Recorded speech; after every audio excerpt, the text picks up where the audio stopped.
my name is Liz. What's your name? My name is Sharon. Nice to meet Awesome, Sharon. How are you today? you. Yes, I'm feeling okay today.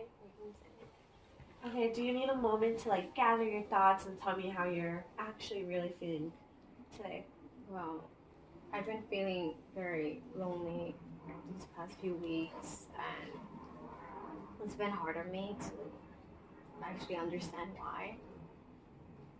Okay, well, Sharon, I am here today to help you understand why you're feeling these certain ways. But before we start our session, I would like to excuse myself. I'm a little sick, so if you have any questions or can't understand me, please feel free to ask them. Before we start, I would like to go over the forms that we signed this morning on confidentiality. Basically state that whatever we say during these sessions stay between counselor and client unless those whatever is said during these sessions is a danger to yourself or to others. And if that's the case, I would have to let my supervisor know, and we would have to contact authorities based on the situation. So, can you please just tell me why you're here today? Well, I recently saw my doctor, and he referred me here and thought that it was in my best interest to seek help. Okay. And can you just give me a quick summary about why you personally feel like you're here? I I think that I know that I'm here because I know I have a problem, and it's been because of my drug abuse. I've taken crack and cocaine, and that's really had a bad effect in my life, and it has changed things. And I don't know what to do to bring it back to normal. Okay, well, that's a great thing that you're accepting the fact of your situation. So, earlier you told me that you are feeling a little bit lonely and loneliness and anxiety. Can you tell me, since when have you been feeling this way? I've been feeling like this ever since my kids were taken away. Okay. It's something that I still can't cope with, and it's something I'm still struggling with. Okay. And how long have you been feeling this way of loneliness and anxiety since you said you're missing your kids. How long have you been missing your kids for? It's been so long. I feel like it's about 15 years since the system took them, and it's hard because one of the reasons is I'm a single parent, and the system didn't give me a chance, to show them that I can be a good mom. I can be a good mom, but they don't think I can be. Okay, well, we do know that you do have an issue, and it's good that you're feeling totally responsible for your drug abuse, but now time has come, and you do have a chance to change and improve your lifestyle and improve your relationship with your children. So, I understand you want to regain custody of your children. How do you plan on doing so?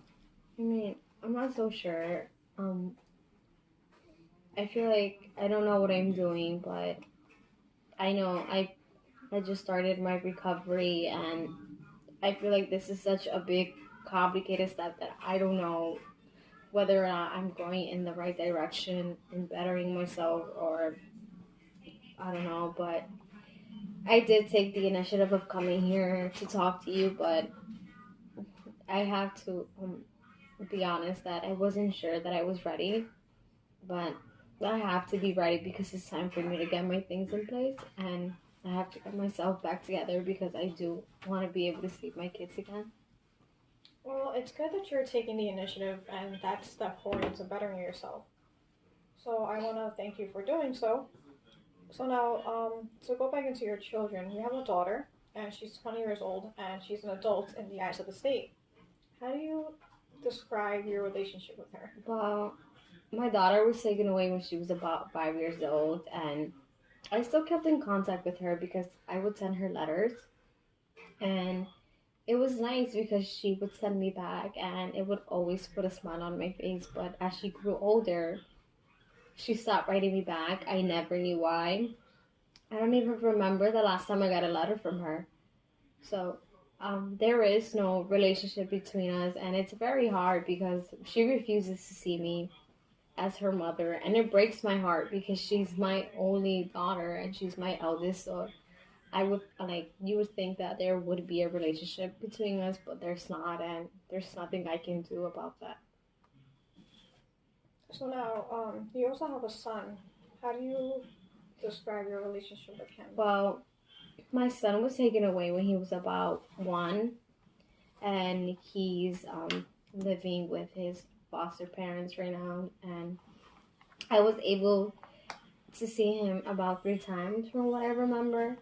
But when my drug abuse got out of hand, his foster parents didn't allow me to see him anymore, and I understand that because they were trying to protect my son, and I was forming a relationship with him, but now he just sees me as a stranger, and that also breaks my heart because I have no relationship with my daughter or my son. So what is there for me now? I don't know.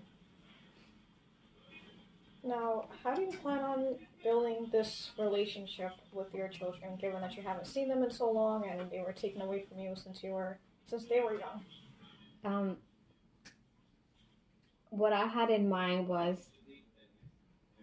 I wanted to try to bring them here because I know my daughter probably thinks that I'm just, a drug addict or that I'm not capable of taking care of her or her brother, but I want to bring them here so they can see my progress. I want them to know that I'm trying to be a better person for them. So I was hoping to bring them here and hopefully like have a family therapy session. That's what I was thinking that probably would be my first step. Well, that's a start. Now I'm going to go ahead and talk a little bit about your drug abuse when you're feeling. I've noticed that you said when you're feeling anxiety or you're feeling overwhelmed, that's what caused you to take your drugs and everything. So now that you started your recovery, and how are you planning to cope when you're feeling overwhelmed or you're feeling anxiety? What are you planning on doing now? Um, I'm not sure because before every time I would get really overwhelmed or I always used to do drugs and it was just always there for me. It was easy for me to get and that's kind of all I know. So I don't have like an alternative for me for when I do get overwhelmed. It was just always drugs. So I don't really know what I would do. Okay. But before we move on, I just want to go ahead and ask, are you feeling okay? Are you feeling a little bit nervous? Because I've noticed throughout our session right now, you've been playing with your scarf. And I just want to make sure you're feeling okay. Do you want water or something? I mean, I'm feeling very nervous because, yeah, this is my first step for recovery and everything. And, this is the first time I've really talked out loud about my problem. And I guess, like, we're in this room and we're talking about it, and I'm hearing your feedback, and you're, like, kind of repeating about what you're hearing me say. And I'm listening to it, and it's, like, really coming into my head, like, this is what is going on with me and that I have an issue, and I already know that I have an issue, but I'm like really starting to like realize it more and more because we're here and we're talking about it.